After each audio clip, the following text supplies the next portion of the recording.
I've analysed every possible clue from the series to bring you the most accurate breakdown of what happens to Henry and every other Horrid Henry character in their future. And what if I told you that being the least favourite child in your family could actually be a big advantage in the future? Henry survived years and years of psychological warfare in this dysfunctional family. And you're probably wondering, what would Henry's life look like in 20 years? Will he still see his parents? What kind of job does every character have? Are there relationships that might break? I've been looking at every Horrid Henry episode. I've been using the help of psychology and then analysing everyone's personality style. I've created a most likely scenario of what happens to these characters 20 years into the future. Starting off with our favourite little guy. Future Henry never forgot a single moment of neglect. Every false blame, every time they chose Peter over him, and 20 years later, we'll see the outcome of that. But wait, before we see what all those years of suffering have built up to, he is actually a grown man in this episode already. Yes, it's true. It's still the clearest on-screen adult Henry that we get to see in the whole series. In Horrid Henry Gets Married, Henry gets knocked out on the floor again, which happens about 5 times a day, so that's not really special. Oh, and by the way, I also love how Margaret just casually says, I think he's dead. Are you dead, Henry? Anyway, what is special, however, is that Henry actually starts hallucinating. And the dream, or should I say nightmare he's going through, predicts a terrifying future for him. He's grown up and married to Moody Margaret. Oh, off. And it gets worse. You'll wake the baby. You've got a baby? That's right, they even have a baby. Okay, but before we jump to conclusions, what if this tiny human finally brought peace into the house? Could this baby have been the one to settle everything once and for all between the two? Listen to me, airhead. My mum's already given me a monster magic kit. You did it on purpose. Did not. Worm-faced turnip head. Did they get closer together? Of course not. If you thought Henry's childhood was problematic, then wait until you see how adulthood is going. He has to do all of the caring for the babies, changing nappies, going for walks.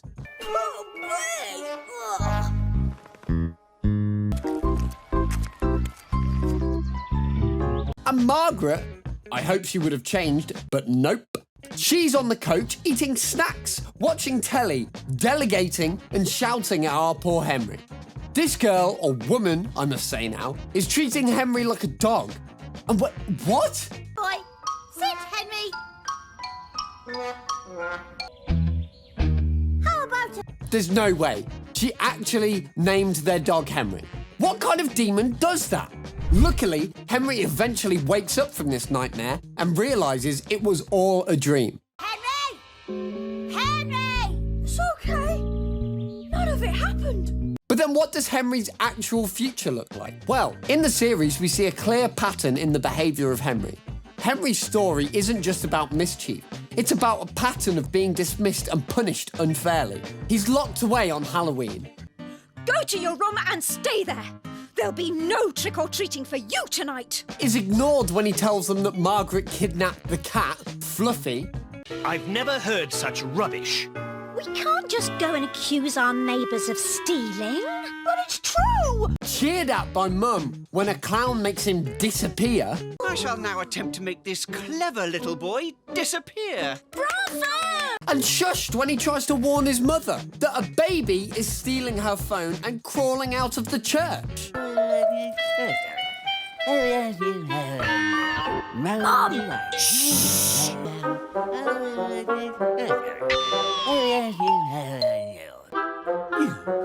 Look! Henry! Over and over, the message is clear. Henry is guilty before he even acts, and everything he does is wrong.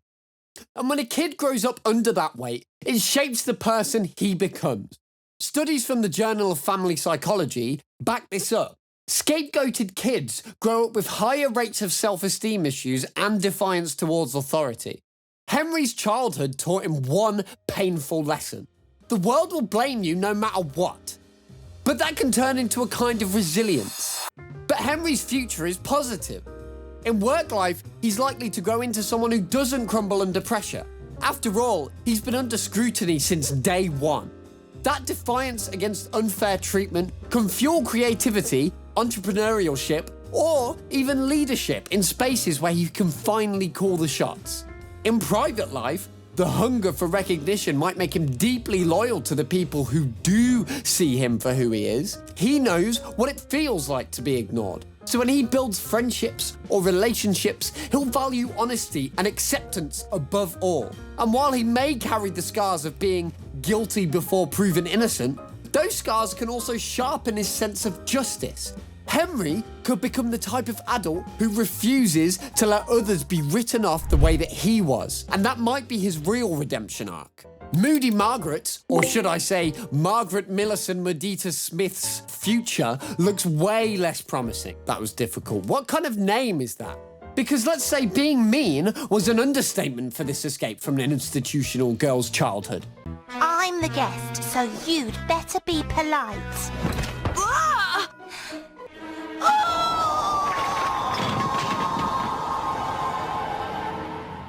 A spoiled brat. That's what she was. No, it isn't. You're just jealous. My go-kart has its own engine, power steering, electric windows, glove compartment, heated seats. Margaret's habits of being bossy, annoying, and spoilt didn't just vanish with age. In her work life, she's the colleague everyone finds exhausting, quick to correct others, desperate to be in charge, and is never willing to admit she's wrong. In her private life, the same pattern will probably follow. That constant need to control and win every argument makes relationships difficult, which has resulted in the 7th breakup in 10 years. But as you might expect, Margaret is sure that has nothing to do with her. Without change, Margaret risks becoming the weird, grumpy woman in the neighbourhood that everyone avoids, disliked, and ultimately alone. Well, she can always kidnap a cat if she feels lonely. We'll have won the top prize at the pet show. All thanks to you, dear Fluffy. Moving on to Perfect Peter, whose future is predicted to be bright in the series. And later, I'll be showing you how to make a yummy broccoli and beetroot crumble. Peter's rich and famous? Duh! He's got his own TV series. That's right, and Peter is not afraid to show that he's doing better in life than Henry. Hi, Henry. How do you like the new car? Just had it delivered. He does give him a copy of his autobiography. See, I signed it. To Henry inside. So kind of Peter. I'm sure that Henry is very interested in the life of his golden child brother. Thanks. Hi, Uncle Henry. Oh no. Peter has kids too? That family must be the most boring model citizens ever. I think Perfect Peter grows up to be exactly what you'd expect. The guy who always shows up 10 minutes early, but then also having to let everyone know that he's early. At work, he'll be the boss's favourite, not because he's brilliant, but because he never dares to question anything. Meanwhile, his colleagues quietly hate him for reminding the manager about deadlines that they were planning to ignore. And you know what I think, guys? Peter might look perfect on the outside, but deep down, he just wants someone to finally notice him for who he is. Not for being perfect, but for just being Peter. And before we go to the darkest forecast of all, for the 2 worst parents in animation history, there are some honourable mentions I have to put my predictions on. Moving on to the Purple Hand Gang's second in command, Rude Ralph, who is, by the way, also grown in the series already. Is that you? Oh, hi, Henry. Big day tomorrow, then. How's Margaret? My guess is that Ralph never really grows up. At 40, he's still laughing at fart jokes and pulling pranks on his mates. The guy that sucks a lot of energy from you. But life would feel a little emptier without him. And of course, he'll remain Henry's realest pal. Susan's future is exactly what you'd expect from someone who spent her whole childhood glued to Margaret. And seeing this... What am I paying you for again, Margaret? You're paying me so you can be my slave. Oh, yeah. Yeah, I am worried how she'll do salary negotiations in her career life. I think Susan grows up to be the co-worker who nods along in every team meeting, then claims she was going to say that too. And guys, these are just assumptions based on patterns I see from the youth of all of these characters. I am super curious what forecasts you have for these characters. Let me know in the comments what you think the future entails for them. Who do we have next? Brainy Brian. As an adult, he's probably still a Wikipedia page with legs, because this is how we all remember him from the series. All right then, but you better be quick. I've got to finish this book before the end of library time. Why? Well, so I can start another one, of course. I think that Brian is the guy that stays super stable throughout the rest of his life. Apart from the fact that everyone would like to be in his team at a pub quiz with this guy, I don't think he'll actually ever touch a beer or a glass of wine. And now, the moment you've all been waiting for. What have years of neglecting and terrible parenting resulted in for these two? Starting off with Henry's mum. This is how the author of the series, which by the way is not Francesca Simon. Sorry, I said that in the last episode. Apparently it's Lucinda Whitley. Anyway, this is how Lucinda portrayed Henry's mum. Oh, you're still horrid, Henry. Although I have to admit, I think the forecast of this Reddit user is a lot more accurate.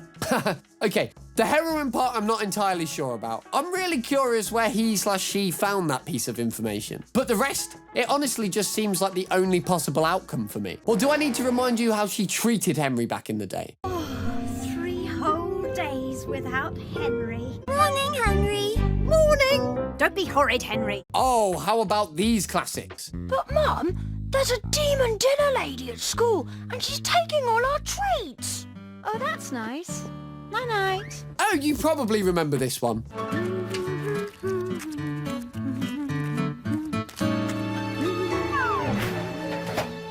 And let me remind you of these as well. Well, we'll just have to make sure they don't find out what Henry's really like, won't we? Why? Well, because they might think we're really bad parents if they find out what Henry's really... The fact that Henry doesn't want anything to do with her anymore is actually very logical. In psychology, this is called the attachment theory. Basically, if your parents neglect you as a kid, you don't just get over it. Your brain wires itself to expect distance. And when you grow up, you end up giving them the same treatment they once gave you. If you grew up neglected, the pattern flips. You keep your distance, you shut down emotionally, and that sense of duty to look after them when they're old, yeah, it's gone. Logically, the study shows that on the opposite side, securely attached kids are the ones who call, visit, and take care of their parents later in life. I guess Peter will drop by every now and then at the old folks' home. And those of you who are sharp might have noticed that Mum and Dad are not together anymore. That's right. My guess is that when Henry and Peter finally left the house, their marriage was done. No kids left to blame, no chaos to distract them. Simon and his toxic wife realised they can't stand each other and went separate ways. And I've saved the darkest prediction for last. Silly Simon. This one's for you. Okay. I must admit, there are a few parts in the series where Henry's dad shows some signs of acting like an actual caring father. Jet fuel power boosters! Now, there's an idea. Come on, Henry. Time for school. Still can't believe Fan's gone. I know, Henry. But the list of moments that silly Simon isn't being particularly nice to Henry, well, let's just say that list is quite a bit longer. Don't be such a baby. You're coming in. No! Henry! It was Peter's fault! He sprayed me! Don't tell lies, Henry. It's true. I sprayed him. Well, Henry, you should have got out of the way when Peter was watering the flowers.